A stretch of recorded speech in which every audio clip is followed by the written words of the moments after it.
it seems to me that the need for explanation in moral theory is very important. You can't just take a shopping list approach to the moral principles and values that you want to hold dear. There needs to be some sort of explanation for why we would have the moral duties and prohibitions that we do. Ah, William Lane Craig, I just can't wait to hear what you think that explanation is. So let's do this.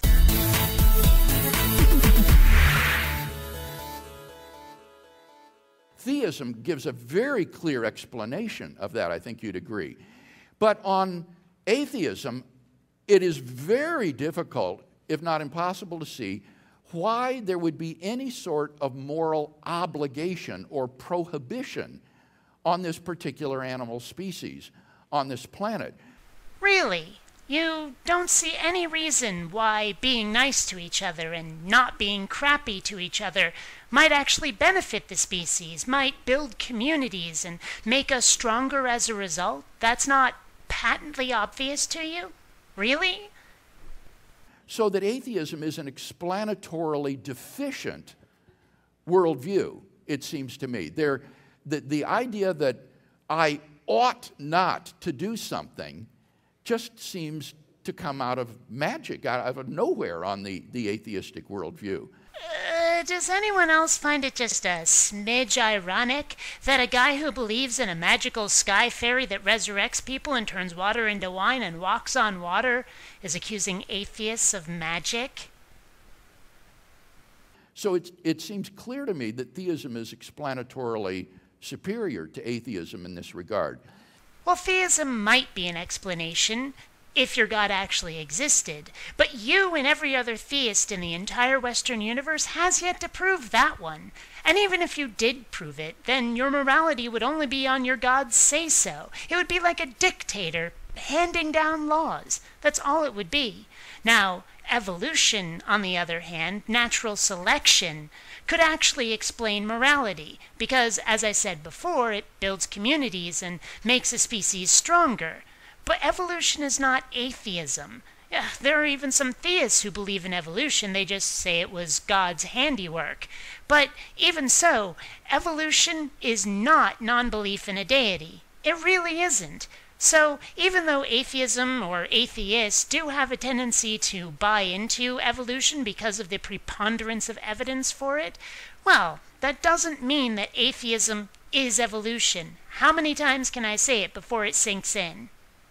I would not say that you can simply posit the reality of moral principles or values in a sort of Platonistic way, because, first of all, I can't even understand what that means.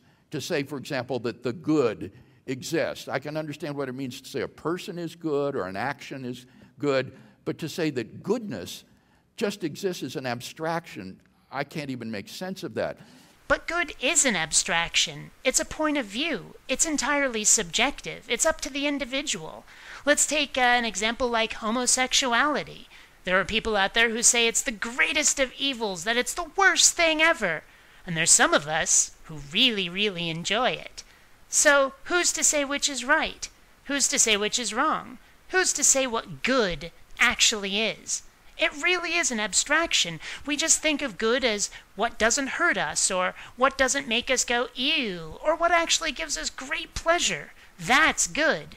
And evil is much the same way, or bad is much the same way, depending on how you want to define it. But the point is that it's all subjective. It's all up to the individual. Morality is subjective, not objective, as a lot of theists like to claim. Secondly, there doesn't seem to be any source of moral obligation in this sort of Platonistic view. Oh, but there is. It's an obligation to the community, to the people that we live with. We want our lives to be happy and safe, free from the harm that would be done to us by those who flout these rules we've created. If we didn't have that kind of communal obligation, why would we have police to enforce these rules? Now, I realize that this is kind of uncomfortable for you, that you want the morality, the moral rules to exist outside of human decision-making. It doesn't feel as official. It feels like we're improvising if we're the ones who've made the rules. But have you ever stopped to consider that that might just be tough luck? And finally, a third point would be that it is enormously improbable on atheism that the blind evolutionary process. Anyone who can describe evolution as a blind process does not understand evolution. Okay, sure, it's not explicitly guided by a deliberate hand, but that doesn't mean there isn't an underlying logic to it. That the blind evolutionary process would produce a creature who comes to believe in precisely those independently existing moral values and duties that are in this causally isolated abstract realm. That is an utterly, utterly improbable coincidence. Yes, it is. Fortunately, that's not what happened. You see, the species that banded together, that cooperated, they actually formed this community that made them stronger, and thus they survived better and longer. They had more food, more defense against predators, that kind of thing. Survival of the fittest, remember? Natural selection. That's what happened. That's what produced morality. It's not just some coincidental happenstance like you've described it. It's not some worshipping of independently existing properties. It's something that came about due to this system of cooperation. Duh.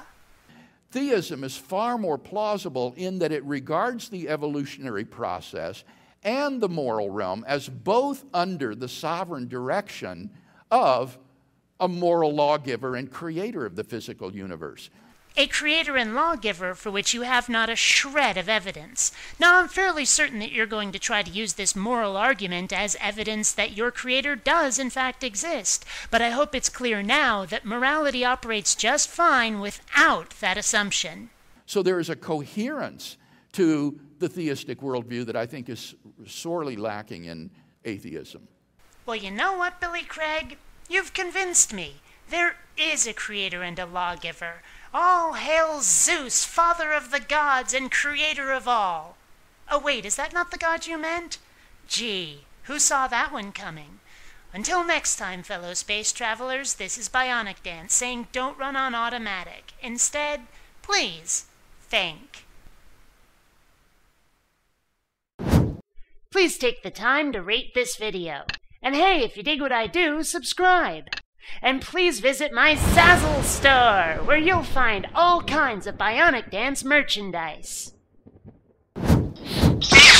Vote me down, and I shall become more powerful than you can possibly imagine.